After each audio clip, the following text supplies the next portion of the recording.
ڈرامے میں نبی علیہ الصلاۃ والسلام کے روضہ اقدس کسی ایک کتاب پہ وہ تصویر بنی تھی، اس کی بے حرمتی کی گئی۔ اللہم صلی علی سیدنا محمد یا رب صلی وسلم دائما ابدا علی حبیبی۔ قرآن مجید میں اللہ تبارک و تعالیٰ کا ارشاد ہے، یا ایھا الذین آمنوا ان جاءکم فاسق بنبأ فتبینوا ان تصیبوا قوما بجہالۃ فتصبحوا علی ما فعلتم نادمین۔ اے ایمان والو، جب تمہارے پاس کوئی فاسق آدمی خبر لے کر آ جائے، اس کی تحقیق کر لیا کرو۔ آج کے دور میں اگر یہ کہا جائے کہ ہمارا پرنٹ میڈیا بعض اوقات خبر کی صحیح تحقیق نہیں کرتا اور آگے نشر کر دیتا ہے، تو یہ بعید نہیں ہوگا اور اس میں مبالغہ بھی نہیں ہوگا۔ جب بھی کسی مومن آدمی کو جب کوئی خبر پہنچے، وہ اس وقت تک آگے اس کو نشر نہیں کر سکتا، اس وقت تک آگے نہیں پھیلا سکتا جب تک کہ اس کی کامل تحقیق نہ کر لے۔ حدیث مبارکہ میں آتا ہے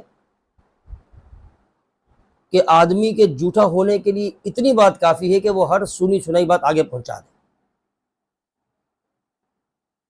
اور آج ہمارے معاشرے میں جو بہت زیادہ فساد پھیلا ہے، اس کی ایک بنیادی وجہ یہی ہے کہ ہر سنی سنائی بات کو آگے نشر کر دینا، آگے پھیلا دینا اور اس کی تحقیق نہ کرنا۔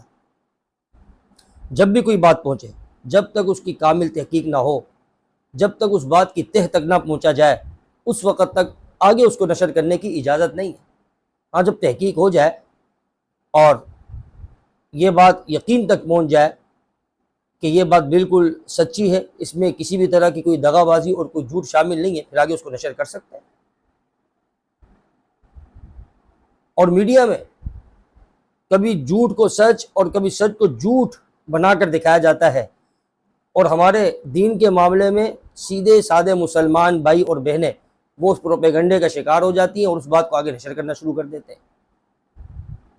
اب حالیہ دنوں میں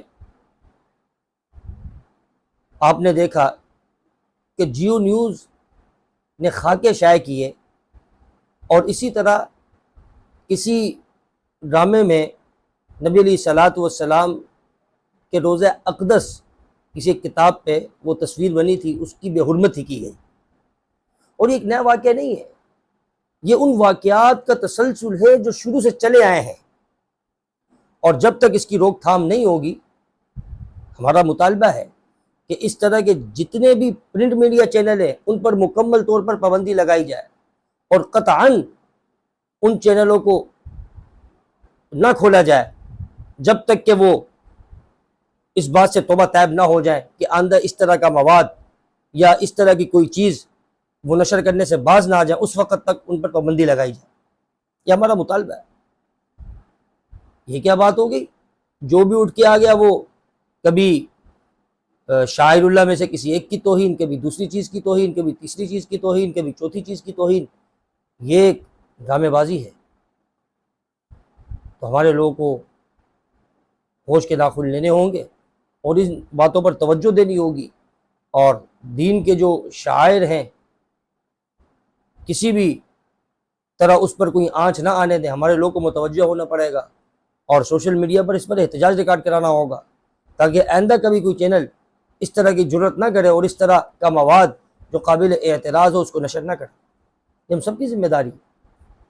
ہم دنیا اغراض و مقاصد کے لیے، دنیا کے مفاد کے لیے ہم سوشل میڈیا پر بڑی تحریکات چلاتے ہیں، اس پر بھی تحریک چلائی جائے اور اس بات کو بھی لوگوں تک پہنچایا جائے اور پھیلایا جائے۔ اس طرح کے میڈیا چینلوں کا بائیکاٹ کیا جائے۔ اللہم صلی علی سیدنا محمد یا رب صلی وسلم دائما ابدا علی حبیبی۔